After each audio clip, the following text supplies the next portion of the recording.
I don't know why. There's only a small number of us here on the Zoom meeting.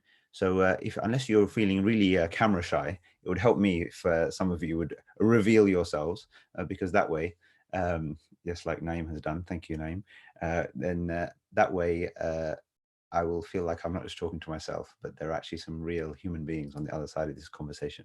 So that's my ask. But don't worry, I won't be offended if that's too much of an ask. So look, what I'm going to do is, inshallah, I'm going to use our NZF online calculator. I'm going to share my screen, and we're going to take a walk through the calculator. And that way we will basically cover off the key things that you need to be aware of when it comes to your understanding and calculation of zakat. And then we can talk briefly about the work that we're doing currently, what we're seeing, what if you give zakat through NZF, how it works and what happens, and maybe finish with some reflections on the overall kind of purpose and vision of zakat. So that will be the idea today. So I'm just going to try and share my screen now. Let's see if I can do that. All right, so you should be able to see my screen clearly. I'll keep the chat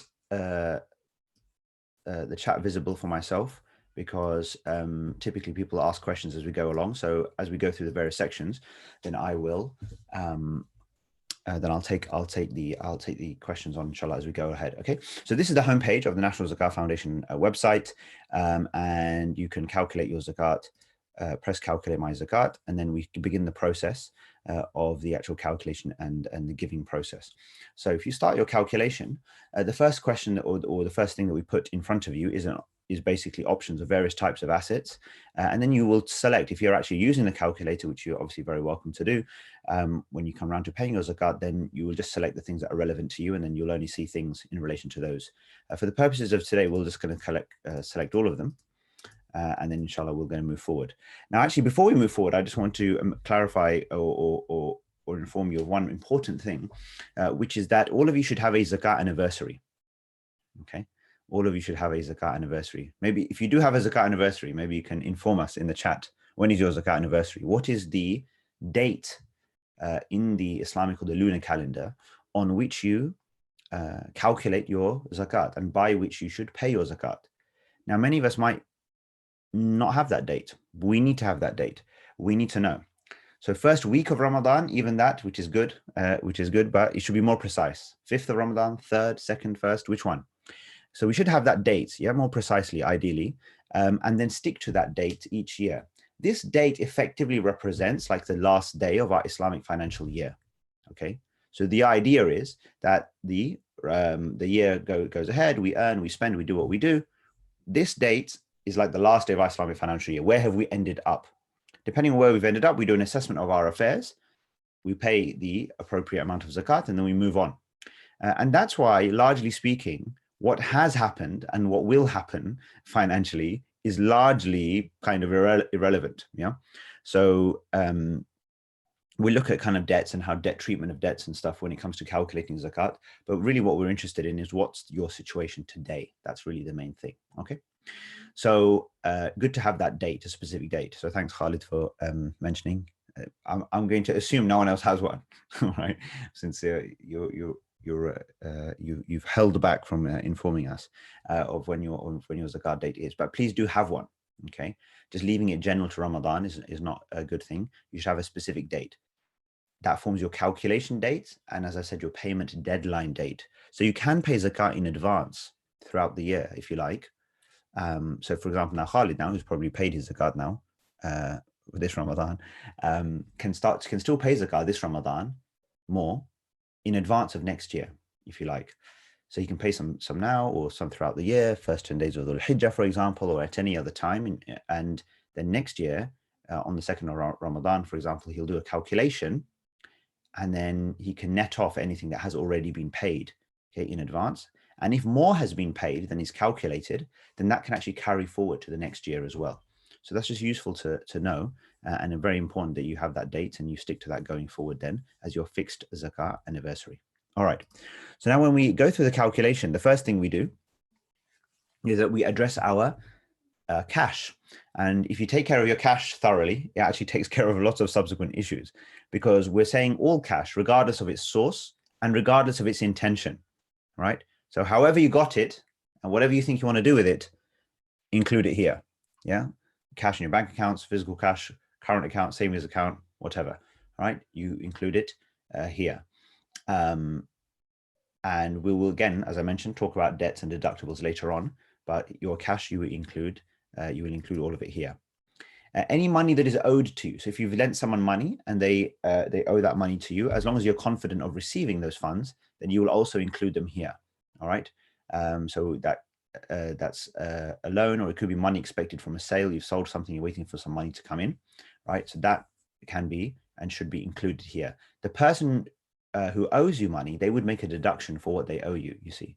So you'll pay, it's your asset, okay, your receivable, if you want to put it that way, and it is their liability. So if you've lent anybody money, you should include it as long as you're confident that it will be returned at some stage. Do commemorative coins count? So commemorative coins don't count if you see them as simply that, commemorative coins, right? They're not means of transaction or they're not means of transaction as such. So you would exclude those. It's a little bit like they kind of fall into the category of maybe, artwork almost, or valuable possessions that you might have, but they're not a means of transaction. Now that it's interesting because that brings us on to this discussion about gold and silver, where there is a discussion then in terms of whether gold and silver zakat should or should not be paid, because most scholars understood that if a lady, especially with respect to gold, for example, wears gold jewelry, so wears a ring and or a necklace, or has jewelry sets which she only uses or wears at certain points in time for special occasions, then most scholars understood that she would not pay zakat on these items. The Hanafi school, and then this deals with your question, Khalid, the Hanafi school said that whatever gold and silver you have, whether it is jewelry or not, and whether you use it or not, then they said you should include it in your calculation. Okay. But the majority said that, look, they went by the principle that personal use items, things that you buy for your own usage, your own utility, that these are not subject to zakat. So you don't pay zakat on your house, on your car, on your clothes, on your computer, on your sofa, right? Whatever, anything that you have for your own use, you don't pay zakat on those things, right? It's only on your cash and other kind of what you call productive wealth, or wealth with which you might transact, or investments and these kinds of things. So gold and silver is in this kind of middle category. Now, at the time, obviously, gold and silver was effectively the means of transaction. Currently, clearly not. However, everybody agrees that if you have gold, especially gold, where what's typically right nowadays, people have gold and they kind of regard it as a store of wealth more than they see it as jewelry. Yeah, they just see it as a sort of, like almost like I call it jokingly like a South Asian pension fund. Yeah, it's like we keep £30,000 of gold sitting away in the attic in a box. No one ever touches it. It's just sitting there, but it gives us this kind of psychological peace of mind somehow, even though the Day of Judgment would have to come for us to touch it in any way whatsoever. Now, in these scenarios where it's basically just been stored and more seen as a store of wealth than as jewelry, then everybody agrees you should include it for zakat purposes. And that kind of encourages you a little bit to think about, well, is this, is this the best thing to do with that wealth, to just keep it there in that way? Anyway, I suppose one could argue that with the recent gold price movements, that would be a sensible thing to do. So hopefully that's clear, but you need to make a decision one way or the other. It's not like I can resolve that difference of opinion for you. It's been there for centuries. You just need to make a decision on how you want to proceed with that. Now, with regards to shares, it tells us of another principle, which is that anything that you buy with the explicit or the sole intention to sell is subject to zakat at its full value. Okay, so think of the example of a trader or a business person who has a goods or a stock business. The only reason they buy stock is to sell it. Yeah, they don't buy stock for any other reason. So if your intention with anything else, even on a personal level, equates to that kind of intention, that I only bought it to sell, then it is subject to zakat at its full value. Okay, so shares, if you bought shares with a trading intention, then you would basically put the market value of the shares at their full current market value. Just excuse me one moment. I need to blow my nose. Sorry, I think hay fever is getting to me. 1 second.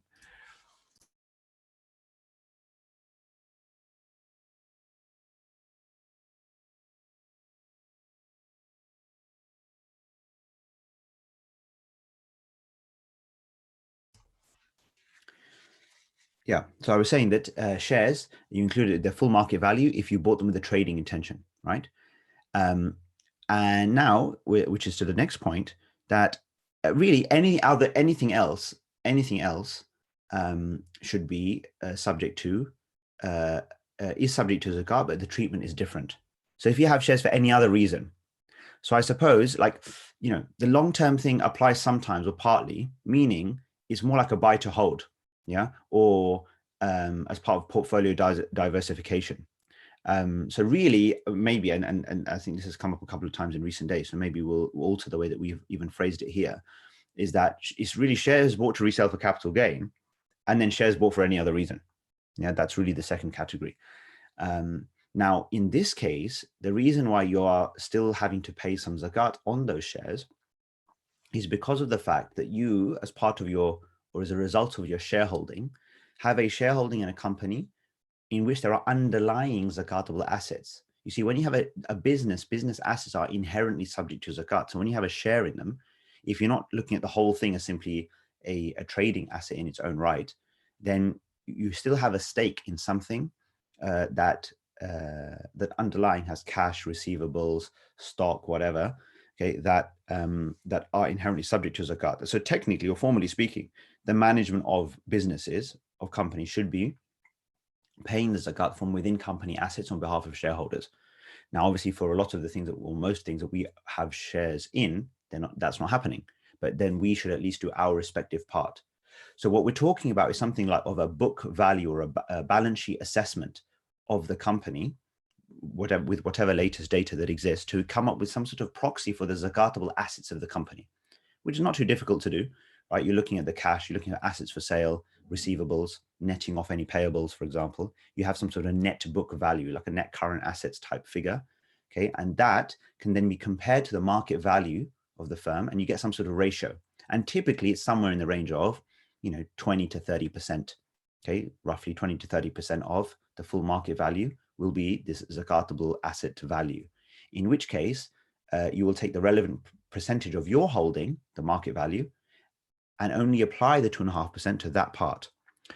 Now, where you have a portfolio of shares and you can't do that analysis, then we recommend a proxy of 25% based on analysis that we've done across a number of companies across the whole FTSE 100 and other indices. We say that if you have £10,000 of shares, for example, in an ISA, which is just sitting as part of a portfolio if you're diversifying your investments, right? And then you would take 25% of that, so £2,500, and then apply 2.5% to that. So on our calculator, you can just put in the full value, as we say in the note, just enter the full value, and the calculator will basically apply the percentage appropriately to the value of the shares that you have, other than those bought to resell for capital gain. Okay.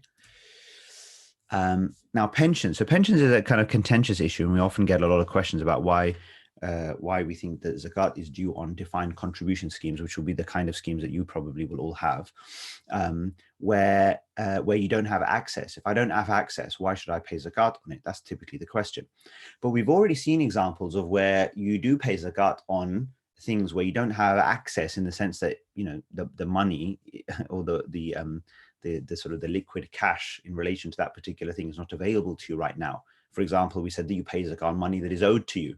The money's not with you, but it's owed to you. You pay zakat on stock, right? But it's physical stock. So how am I supposed to do that, right? So these are included. Okay, these are included. Now, similarly with the pension, the key thing the point about access is your ability to deploy the wealth productively. Okay.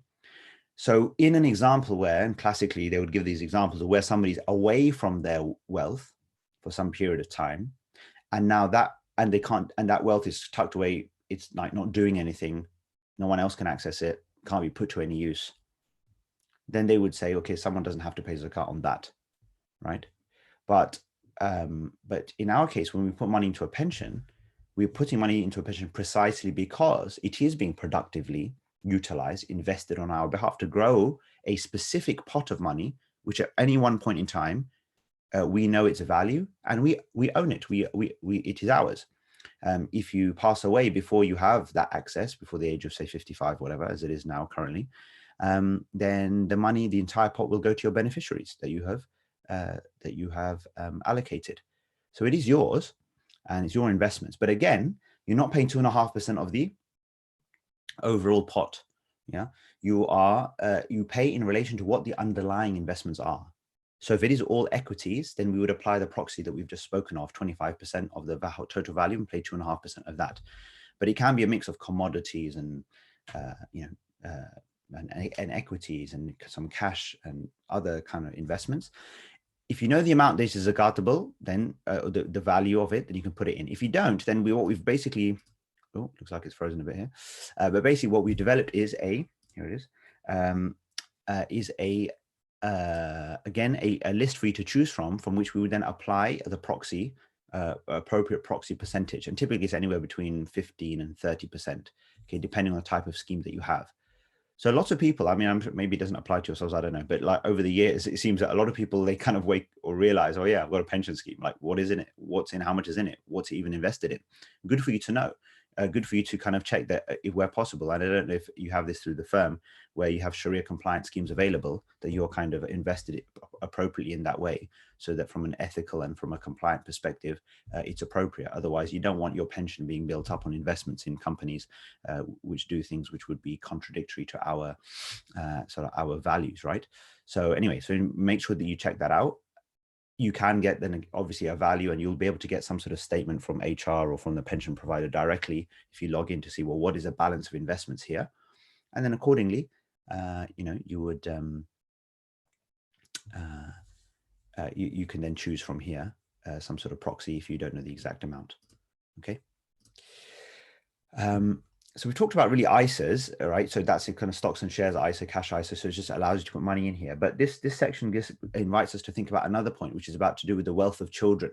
So below the age of puberty, when anybody who is beyond the age of puberty or the maturity, where other obligations in the deen become obligatory, so they have to pray, they have to fast, etc., then clearly zakat becomes obligatory too if they have the relevant or appropriate amount of money. They've passed the threshold. So at that stage, zakat will be due. But the discussion is about minors. So the majority of scholars say that yes, that zakat is due on the wealth of minors. So if, for example, you have young children sort of below the age of maturity, where they have, you have investments in their name, for example, or they have, kids, young kids with gold, for example, okay, then the majority of scholars say, yes, you do consider the wealth of children. The Hanafi school says, no, you don't consider the wealth of children. So they saw the zakat due on the individual before it's due on the wealth. Okay, so they said, no, you don't pay zakat on the individual. You wait until the person becomes of the age, and then if they have enough money, then they pay zakat. So again, you need to just decide if you have children, like how you want to deal with that. And I suppose, there's a with respect to the gold and silver, it's a similar kind of thing, right? So the Hanafi say pay on all gold, but they say you don't pay for kids. And the majority say you only pay on gold that you don't use, but you should pay for kids, right? So you can either be consistent in terms of the methodology that you want to go by, or err on the side of caution, for both, if you like. But again, that's something just to be aware of if you are putting money away for your kids. Cryptocurrencies, foreign exchange, basically just put in the pound equivalent, of the current, whatever the current value is of your Bitcoin or dollars or whatever else you hold on to, so that you would include that here. Business assets we've kind of covered a little bit under shares, but if you have, if you're operating through a limited company, for example, if you have another kind of business going on the side, Accenture by day and eBay by night or something, and then you would include any cash that you have, any receivables, any stock that you have, if you're kind of, producing something in China, for example, and selling it wherever, then you would include the value of all of these things here. Yeah. And then the final section, really, once you've done all of that, is to look at money that you owe. Okay, money that you owe. So what are we looking at here? We're looking at the things that are outstanding, overdue on your zakat anniversary, or liabilities that you carry currently, which are in relation to a past period that you definitely need to pay subsequently or going forward. Okay, so if you have mortgage arrears, overdue utility bills, it's like a tax liability in relation to a previous financial year that is known, but it might not need to be paid for some time, but it's fixed and it's known today, it's not going anywhere. Then these things you can deduct, because in effect, the test is like, has it ceased to be your money? Yeah. Your sort of, yeah, like you owe it and it's kind of ceased to be yours in a sense. So you deduct it. Future long-term debt payments and or have you can effectively ignore, unless they're absolutely imminent, right? But we don't make any adjustment for future payments, because those future payments will reflect in the fact that next year our cash position will be lower as a result of having made those payments. All right. So yeah, so the list here is kind of fairly comprehensive. The only so in terms of personal loans we discussed earlier, even if you don't owe it now, you owe somebody money on a kind of friends, family, whatever, but you have those personal loans, those are deductible, because remember we said that in principle, those could be claimed from you at any point in time. Yeah. So we consider it to be deductible for the person who owes the money, but the person who is owed the money, as we said earlier, will include that on their side. Credit cards, any overdue business liabilities, etc., will need to be included. All right. So you make a deduction. Tuition fee loans, yes, yeah, again, you would ignore those. The reason being, again, it's like future long-term debts. They're deducted at source anyway. You kind of, in some sense, kind of don't see them. You don't have the wealth, or it's almost like you're not typically anyway, paying out of wealth that you actually ever receive anyway. It's taken at source and it just goes. So you don't need to worry about the future payments. Future long-term payments, only if there's anything that is overdue. But with student loans, to my knowledge, from what I last recall from back in the day, is that in a sense, you can never be overdue in some sense, because what you owe is typically deducted at source. And obviously if your salary goes below a certain threshold, you don't end up owing anything anyway.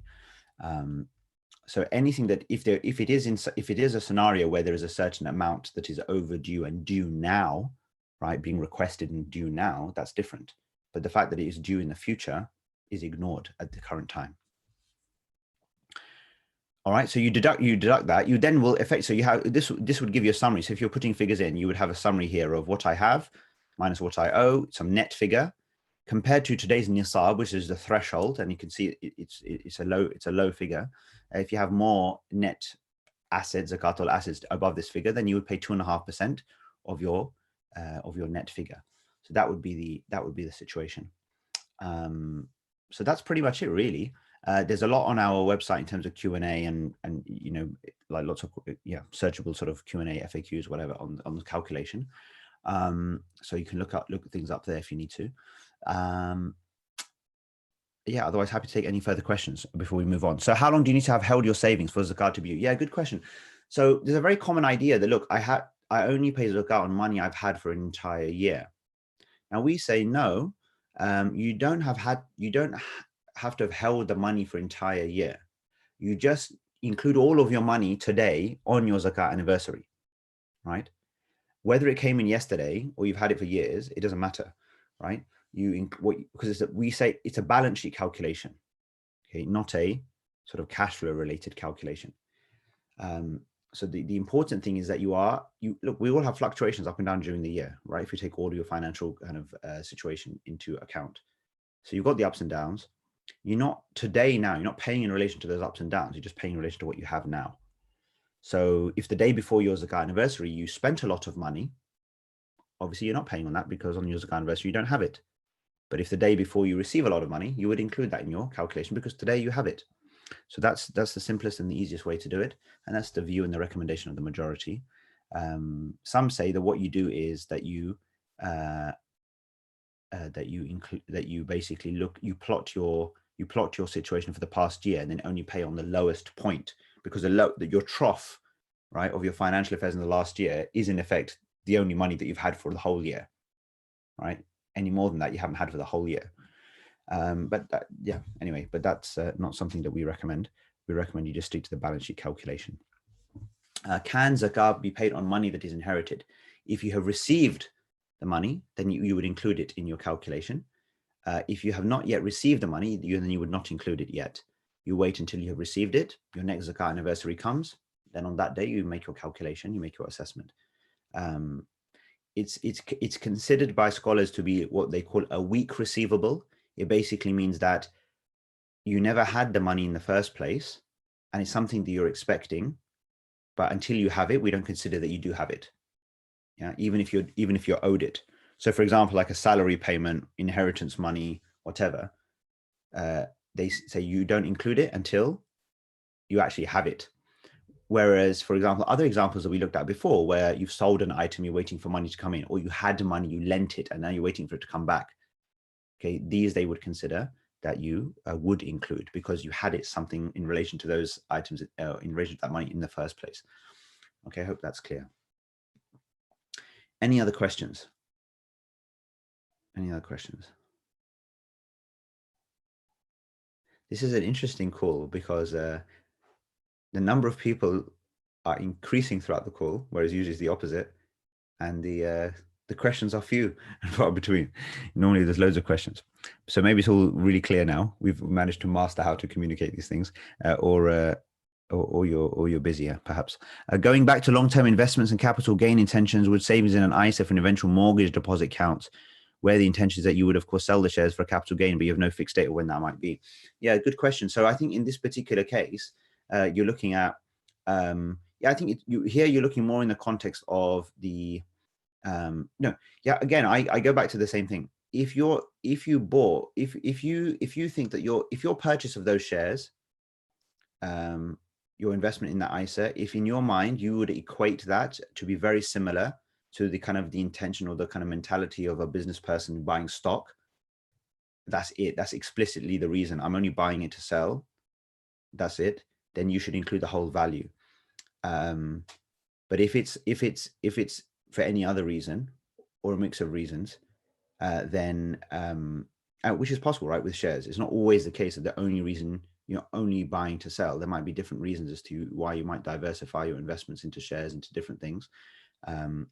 Then in that case, you only pay zakat in the manner that we discussed, or in relation to the underlying assets, in which case you take 25%. So you need to make your own personal judgment as to like, well, to what extent did my purchase of these shares equate to that purely buy to sell, no other reason? And if it was, then I think you should better to include the whole value. Yeah, dividend income might be an alternative. Dividend income might be an alternative intention, exactly. And in that case, you're only looking at the underlying, right? And anything that you've left over from your dividend income. Can I divide my zakat payments throughout the year? Yes, you can. But what is recommended is that you do so in advance of your calculation date. Okay, not in arrears. So once you come to your zakat anniversary, you make your calculation. Okay, I need to pay whatever. Let's just keep it simple, like £1,200, for example. Then it shouldn't be the case. Then I say, okay, I'm going to divide that going forward, £100 a month going forward, right? That really your anniversary is your payment deadline. Like, pay it. If you're in a situation where the cash flow is a real struggle, pay as much as you can right now and pay the rest ASAP. If you want to spread throughout the year, then get this one done now and just start to make something. You can set up a direct debit, right, for whatever pounds a month of zakat and have it going regularly. And then next year you make your calculation, you look at what you've already paid in relation to that time, and then if there's any balance to pay, then you pay at that stage. And as we said earlier, if you've already paid more than you owe, then you can carry that forward to your next calculation and payment. All right. Any other calculation questions? All right. So look, what I'll just show you here, if you just carry on to follow the screen, basically, I'll just very quickly show you what happens now. So basically, you have a figure to pay, right? This kind of ends up, oh, here we go, freezing, yeah. So that would then populate here if you had an actual figure. But let's just say, for example, argument's sake, you were paying £1,000 of zakat. So we actually provide you the option to decide how you want to allocate your money, all right? Or you can just say, it's okay, I'll let NZF decide.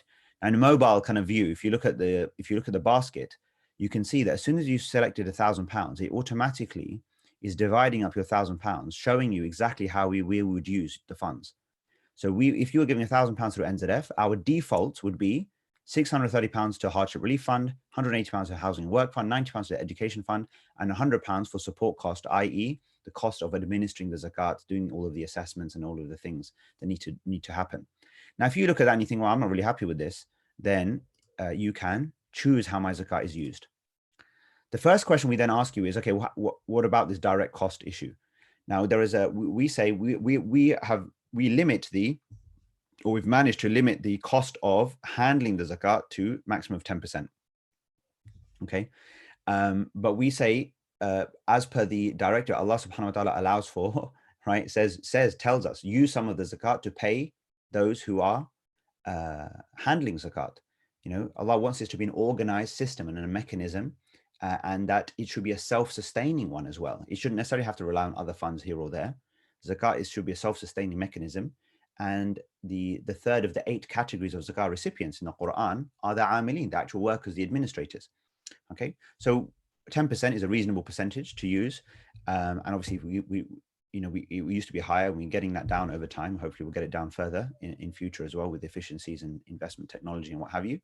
And so we say, look, the default is that we will use 10% of whatever you give for the cost of handling it, and that's absolutely valid, right? As far as your zakat is concerned as well. That is your part of your zakat would then be utilized along one of the categories of zakat recipients as Allah stipulates.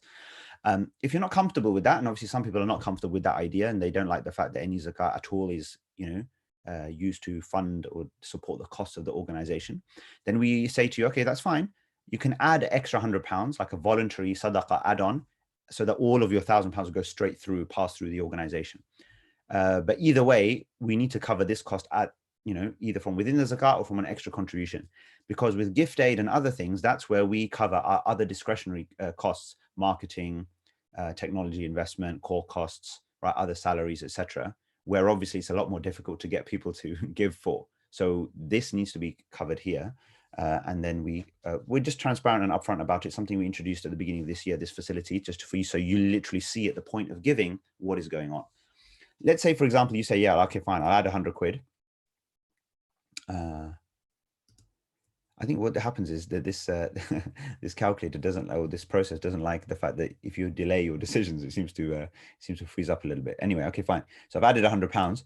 So now I have £1,000 left to allocate. Okay, well, obviously my £1,000 of zakat, sorry, to allocate. So what happens now? This is the default allocation. Yeah, 70, 20, 10. That's what we're recommending, and we monitor and we sometimes adjust this depending on what's happening on the demand side in terms of people applying. So if you're happy with our judgment, then you just go with this. But if you look at it and you say, well, you know what, I'm not sure, I'd actually like to spread my contribution across all 3 of these areas. Or you just want to say, well, actually, you know what, forget this education sounds a bit fancy. I don't really fancy any of that. I'm just going to do hardship relief, a lot more there. Or, you know what, I'm just going to go all the way, hardship relief, pure poverty alleviation stuff. There's a brief explanation about each of these funds. So hardship relief, helping Muslims in desperation get through a rough patch by giving them quick access to funds to cover basic living expenses such as food and clothing. Housing and work is about more of an empowerment type support, yeah? So helping Muslims get on their feet with secure, affordable accommodation, provide the support they need to find a job, take control of their lives. Education is about strengthening the community by supporting the education development of emerging Muslim religious leaders and other community champions. So for example, I'll give you an example with that.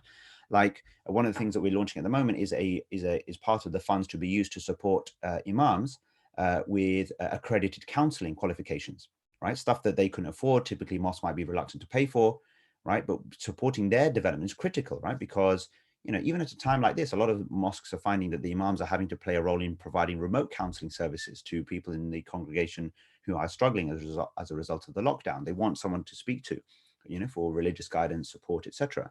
But there's a way to do that, right? And it's not just because you're an imam, you're necessarily good at it, but clearly the demand is there. And so them having that skill set is important. Or for example, we provide scholarships to people who, for example, are doing Islamic studies courses, for example, at the Cambridge Muslim College or other such institutions, who will become our future scholars, thinkers, contributors in the public sphere. Really critical that we invest in this section of our community. those running Muslim community organizations to support their learning and development so they can run organizations better, so their professional development. So it's a powerful way to enable an important part of how Islam and Muslims are represented and how the deen is communicated, right? The people who are spending their time doing that, they're not full-time in, professional kind of services work or this or that, whatever. They're actually, we need, as a community, we need full-time, our own sort of civil servants, if you want to put it that way, right? Community servants that are full-time doing that stuff. So they're doing it, but a lot of the time they need that support and development to do it better. And we all benefit as a result. So that's what that's about. Anyway, so in terms of the question here, does it matter how the zakats get allocated? For example, is it better to give more to education over housing and work? Well, we have this kind of balance, and it's up to you then. We give you the freedom to choose how you want to do it. But certainly I would recommend that you would at least have something in each of these buckets, right? Because these are broadly reflective of the various categories of zakat and our kind of a conservative interpretation of the various categories of zakat, which are to do with fundamentally, yes, pure poverty alleviation, but also empowering people, not just constantly feeding them, but helping them to, get on their own 2 feet. And then this idea of like a macro or more community developmental type thing to support those who are at the forefront of representing and advocating on behalf of Islam and Muslims. Okay, so that's important. If you use part of the zakat to cover the cost, does this impact on our responsibility towards paying, since it's calculated? No, it doesn't, because as I mentioned earlier, it's a completely valid use of zakat, right? So it's not that your zakat is any less as a result. It's completely fine. Remember, God himself tells you use some zakat for what we call admin. Yeah. So you don't need to stress about that. That's absolutely fine. But if you're worried about it or you don't feel comfortable with it, you can add on the 10%, and then all of your zakat will go straight through to a beneficiary outside of the organization. There was a question earlier, is zakat payable on land? Only if you, on the land value, only if you bought the land to sell. Okay, if you just happen to own it, you've inherited it, you've received it, whatever, then not on the land value. If there is, if it's productive land in terms of crops, and cattle and all of these things, then yes, the zakat may need to be considered, or will need to be considered on produce, and that's different. There are different percentages to be paid. Some other business activity, then again, it's not on the land values. Like, well, what's the business? We've covered the business side of things. Okay, so you just look at the business and look at the assets of the business. So that's how you would look at it there. All right. Now, one thing I want to show you is the fact that on the other side of the equation, so if we look at go back to the homepage, a lot of people obviously are pressing give nowadays, but we are having thousands, literally in the last 6 weeks, 7 weeks since this lockdown happened, thousands of Muslims have been coming onto our website and pressing this button, the apply button. They're getting in touch for support. In April alone, we had 3,000 Muslims applying to us for help. And obviously that's on behalf of themselves and their families, right? So we're talking about maybe 10,000 people across the country who are coming saying, not really, I mean, knocking on NZF's door, but really knocking on your door saying, we need help, we're in difficulty.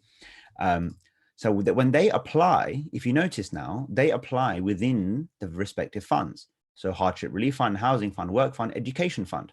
So exactly the same avenues through which you're giving here, they're now applying for here. Okay. So what that means is effectively what we're developing is like this kind of, we're simply an intermediary, right, between yourselves as payers and then applicants or recipients through these various kind of lanes, if you like, that deal with different types of need. Okay. So what we've also then started to do, and inshallah we're developing this, is develop a kind of a process whereby we are starting to track individually where the timing of when your zakah specifically has been distributed. So using a first in, first out basis through each of these respective lanes, if you want to put it that way, we are now, have already started to, in a more general sense, but it will become more specific, where you'll get an automatic notification that will say, so for example, let's say that you spread your zakat equally, we'll say, oh, the £340 that you gave for hardship relief, you'll get a notification. Yeah, that's now been distributed, by the way, to as part of maybe an £800 grant that went to the single mother with 3 children living in Manchester, for example. Yeah, so obviously it would be anonymized, but you would know to that level of detail. Then a month later, yes, £330 that you gave through housing and work, that's actually been part of a £2,000 grant that was given to so-and-so family living in wherever, Slough, right, to help them with a rent deposit. yeah, to get into a secure, affordable accommodation. Okay, whereas before they were struggling or they were in a homeless kind of situation. Right, so you would get that level of transparency. So that's something, alhamdulillah, which we're working on, which our current system allows us to do. Before, the way we were set up didn't really allow for that as clearly, but now that's something which we're really keen to improve on and do going forward. So if you give zakat through NZF currently, then you will can expect to get that notification when the zakat is distributed. So that begs the question, which I'm sure you might be thinking about, which is, well, when is my zakat going to be distributed? How long does it take? And the answer to that is it really, really depends, because it's so concentrated and so seasonal, the giving, right? And it's so heavily concentrated even just towards these last 10 days of Ramadan. It can literally make, like if somebody, for example, gives zakat at the beginning of the 27th night, okay, their zakat might go out 2 months before the person who gives at the end of the 27th night, because you literally, the number of transactions you get literally in that 6 to 7 hour window is just so massive. It represents a couple of months worth of distribution. So clearly, we can't distribute with the same level of immediacy in response to that seasonality, because, the demand and the applications come in at the timing that they come in. But what we make sure that we do is that we make sure that by the time you're paying your next zakah, that your previous zakah has gone at the very latest. So depending on the exact timing of when you give, your zakah might go out within 2 months, maximum 11 months. Yeah, but on average, 5 to 6 months. And it will also depend on which funds you're giving it. But that's just to give you an idea, right? So obviously it takes place at some point in the subsequent year, which is absolutely fine. Like, there's no issue. That's obviously part and parcel of the practicalities of the whole thing. But it's just for your information, for your understanding. Sometimes you might have an impression that what I've given, and then we kind of forget, we forget about, like, well, has it actually got to so-and-so person? That's why we're keen to be transparent with you about this time frame, as well as give you the notification so that oh yeah, brilliant, my zakat that I've given, that's gone, and it's supported so-and-so. And inshallah that helps. Yeah, if we click on let NZF decide, yeah, so then this is our default recommendation right now. Okay, so even if you say let NZF decide, then this is what you I've noticed this figure is coming up oddly, isn't it? Let me screenshot that so I can sort that out. But the point is, yeah, if you let NZF decide, then this is our, we will, this is our recommended allocation. This is exactly how it would be. We wouldn't alter this. Okay. So we're actually literally currently having conversation because of the volume of applications, are coming through for hardship relief specifically. We're actually having a discussion at the moment whether literally today, tomorrow, we change this to 80, 10, 10, just because of the volume that's coming through here at the moment. Yep. Just going back one question. Can zakat be paid on the money that is lent to a friend for more than a year? Yes. Yeah. So they still deduct it. You still include it. You can pay zakat for the previous years. Like, let's say you lend someone £1,000 and they only pay back in 3 years' time. So if you can't pay the £25 as you go along each year, then you can pay £75 for the previous 3 years when you actually get the money back. Do NZF partner with other charities to distribute zakat and understand the need? So we do the distribution directly, but we work with a lot of partners in two ways, in terms of referrals, so receiving referrals. Okay, we signpost people to other charities, but we receive a lot of referrals, and a lot of charities out there like apply on behalf of their beneficiaries to us. So we're talking about a whole host of different charities working on the ground across the UK. Many of them are kind of secular organizations, but they have Muslim beneficiaries or clients, and they will apply on their behalf to the fund. So we get a huge range of referral partners, but the distribution we do ourselves directly. So we don't use partners to distribute the funds through.